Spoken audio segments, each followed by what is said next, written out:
911, state your emergency, please. Yeah, I want to report a suspicious person in my neighborhood. Karen? Rich? Oh, Karen, thank goodness. We were worried about you down here. I mean, we hadn't heard from you for a couple of days, and after all, you are our best source of job security, you know. Oh, yeah. Well, I really appreciate the way you handle these suspicious person reports I'm always phoning in. I mean, the way you guys show up and you beat the shit out of them and you put them in handcuffs in the back of a police car and you haul them into a cage for 10 years. I mean, that's just good police work. Well, thank you, Karen. We appreciate your support. And we'll get an officer headed your way right away. What do you mean, officer? You're only going to send one? Well, how many do you want us to send this time? Well, how many you got, Rich? Okay, we'll send the whole squad. And Karen, before we hang up, the crew want me to ask, were you planning to fix any of them delicious frosted brownies that we like so much, like anytime soon? Well, sure, Rich. I'll fix up a batch this afternoon and run them right down. They might even still be warm. And this time I'll remember to leave the peanuts out. I'm sure sorry about those two officers. Oh, by the way, do you know when their positions are going to be announced? And Rich, I've always wanted to be a police officer. I don't think I ever told you that before, but, I think I'd make a good one. But I'm going to need some references, Rich. And I was... Hello? Hello? Hello? Here's what's going on with this. We got to call nonsense. The Karens keep sending the police to people who are not suspected of committing a crime, and the police take advantage of it to demand identification, claim you're suspicious and people are concerned and you're required under law, you have to give up your ID, and whenever an officer asks, the same old claptrap, right? So they have to be able to articulate reasonable suspicion of a specific crime, and that's something that they can't do. Now, understand, even if somebody says somebody did something, that doesn't mean you have to give up your ID. If there isn't some clear-cut evidence that's staring officers in the face when they get there, they have to corroborate it. Otherwise, we're not going to be able to live in a country where somebody can say somebody did something and that person is automatically adjudicated guilty and they lose all their rights. The cops don't have to do anything except show up and start demanding ID. Uncorroborated information does not become corroborated all on its own. Someone has to put the work in, and that someone is law enforcement. But are they? Hell no, they're not. I'm going to show you what's going on. I'm going to lay it out from start to finish of what law enforcement has been allowed to do by the courts, supervisors, by the prosecutors, and by the judges. I'm about to lay it out start to finish exactly what law enforcement and the government are doing to our constitutional rights. It's sick. It's a disease. It is criminal. The system, such as it is, cannot keep up with the corruption. It's not built in a way that allows it to keep up with the level of corruption. And what's happening is creeping tyranny. Law enforcement keeps taking more and more bites out of your constitutional rights. How many times have we heard about civil suits, which is really only one of the remedies that we have when the government violates our civil or constitutional rights? How many times have we heard about a slam dunk case that still took 3, 4, or more years to finally work its way through the legal system? Does that sound like a system that can control the order followers when they violate our rights? Does that sound like a system that can hold the government in check? It's a government-designed program that fails us step by step. Let's get started. Step 1, Karen calls 911. Step 2, dispatch notifies the patrol officer. Step 3, the patrol officer shows up and immediately demands identification, using nothing more than the raw, uncorroborated information from dispatch. This holds true regardless of the circumstances. Point of fact is that under the current system, the subject of the call has effectively lost their Fourth Amendment right to privacy. Step 4, the patrol officer threatens the subject with arrest unless they surrender their identification. Up to this point, the patrol officer has done nothing more than show up. They have made no effort to corroborate the information from dispatch. None. Step 5, the subject is arrested for failing to identify. Watch how easy it is to corrupt the system, especially nowadays since we've allowed the government to corrupt the system. Karen, wait a minute, I'll start over. Karen, dispatch, patrol officer, demands for identification, go to jail. Oh no, I just realized something. And I'm not kidding. I'm 100% serious. You want to know how corrupt the system is? Holy cow. And since I don't want my brain to be the only one to go into meltdown mode, I'm going to share it. And I'm 100% serious. I'm 100% serious. Karen calls dispatch. Dispatch notifies the patrol officer. What information is the patrol officer acting on? Well, work it back. They're acting on the information that was originally provided by Karen. The weak link in this chain is the patrol officer. Because remember, they're just showing up. They're not putting any work into it. They're not corroborating anything. Which means the information they're using to demand ID, when you backtrack, is the information that was provided in the first place from a Karen. As a matter of fact, the information isn't even as credible. And here's why. Oh, and this chart, I know it's going to seem a little confusing or maybe really confusing, but it's not. I mean, just take the time to look at it and study it. But like I have at the top, this is like discovering Noah's Ark. Because there are too fewer steps. There are too fewer. Oh, anyway, let's try to get this. Okay, here we go. You got Karen. They have information. They call 911. 911 takes the Karen information and passes it along to the patrol officer. But you know, with each step, every time it's passed on to the next person, the integrity of the information degrades. It becomes less and less reliable because it's getting watered down. But anyway, Karen gives information to 911, gives that information to the patrol officer who, remember, does nothing. They just show up. They don't make any effort to corroborate anything. I'm here.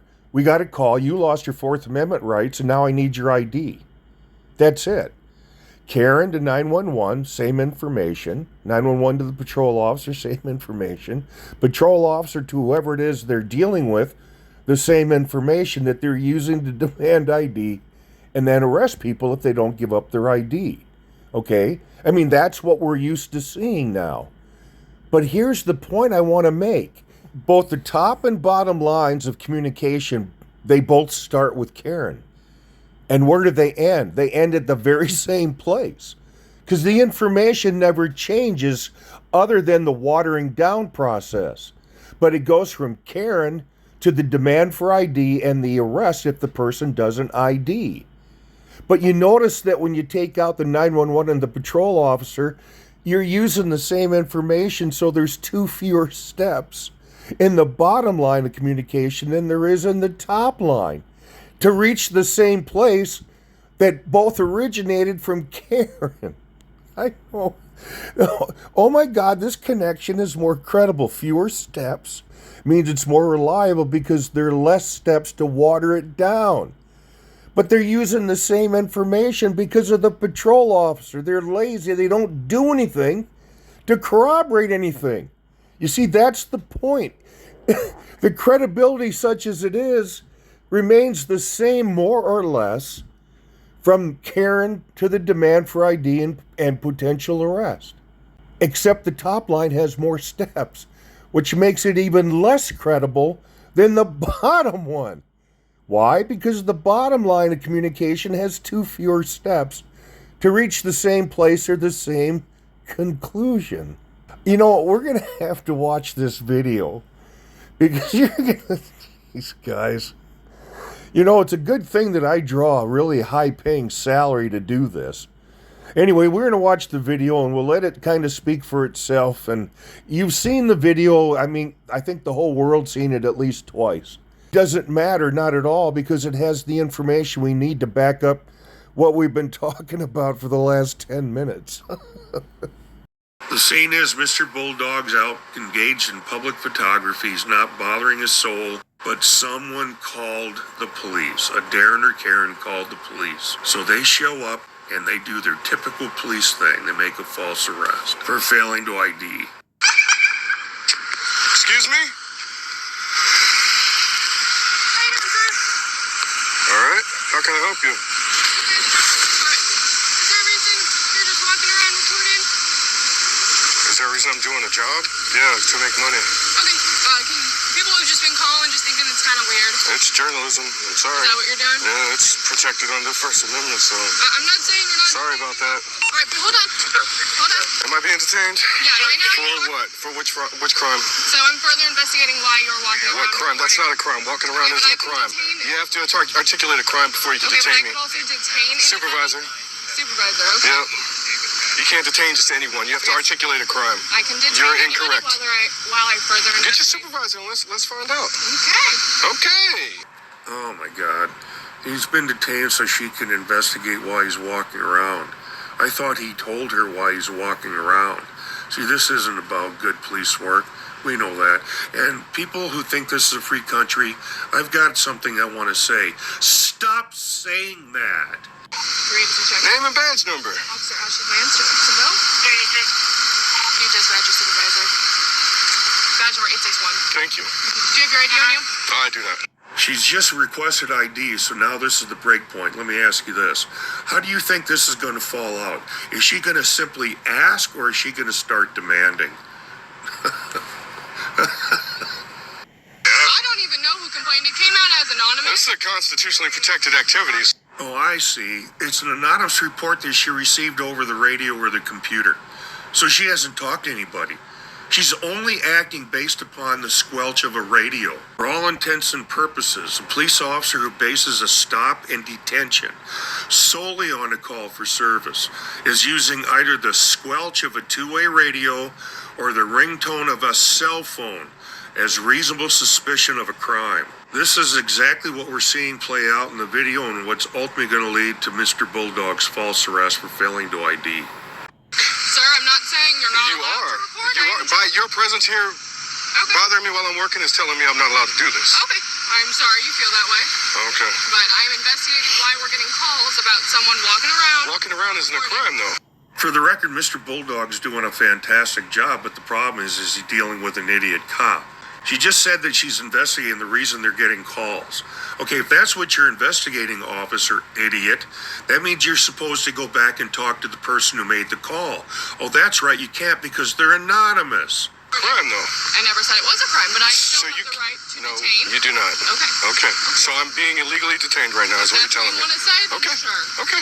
I never said it was a crime, but I still have the right to detain you. I think that pretty much says it all. Okay.